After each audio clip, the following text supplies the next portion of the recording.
Now, last week we had the sale of Only About Children. It's a childcare provider to private equity, U.S. private equity, for $450 million. That places each childcare center, I was just trying to find out where I read that, worth about $6 million each. Many mothers out there may know it's pretty expensive to put your child in childcare, fathers as well.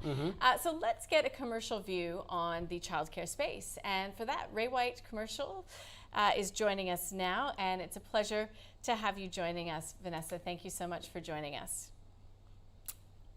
Okay, just can we check if we've got you on mute there? And I'll just give a bit of a background. It just seems as if the appetite for childcare as a commercial property asset continues to grow.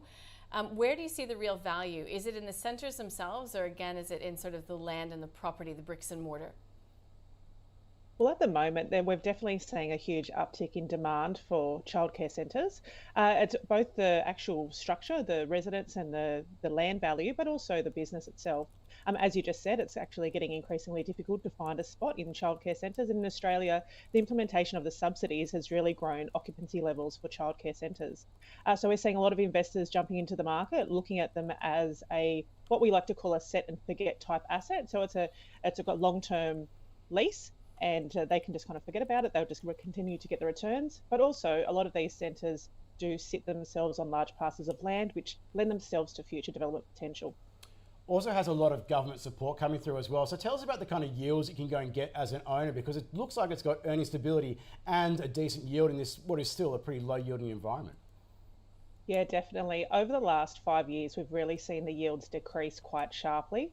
The availability of funds obviously helping that, but also this set and forget, like I said, the continual steady income stream is really attractive. We've seen yields as low as 5% in regional areas, down to as low as 3.5% in metropolitan areas. And in the last 12 months, we probably see a convergence of those yields. So we're seeing, yeah, like I said, yields anywhere from 3.5 to 5.5% seems to be commonplace these days. Okay, so what do you see as the real sort of turning point in this market then? You know, government subsidies, difficult times through COVID, falling yields. What's turning that dial? Well, I just think that there's a bit more supply starting to come into the market. So we've had not really a lot of supply come in the last 2 years. Construction costs are up. Once we see more of them come into the market, we also haven't had any migration. So once we see the migration piece come back in, that will probably change the dynamic of the market. But look, the availability of funds is still there. There is a lot of investors out there that are cash rich, or they have the ability to get funds really easily and cheaply. So I don't think there's a change in sight in the short term. There may be some moderation in yields if vacancies do start to increase, if there's that new supply piece, also if interest rates move up too rapidly. However, I think it's an asset class here to stay, and there'll still continue to be a lot of interest. Let's move along the life cycle and get to the pub sector, because that's getting a lot of interest now. Tough times during COVID, of course, lockdowns are making it very difficult. But I've just seen anecdotally lots of activity and lots of booming sales. What's going on in the pub market? Oh, the pub market's a really interesting one to watch. We've seen absolutely ridiculous amounts of transactions happen last year, and we've seen that continue into 2022. We've had landmark sales, new highs, historic highs in terms of transactions, and it's a group of there's a lot of families that are involved in it that are expanding their portfolios and new players coming into the market.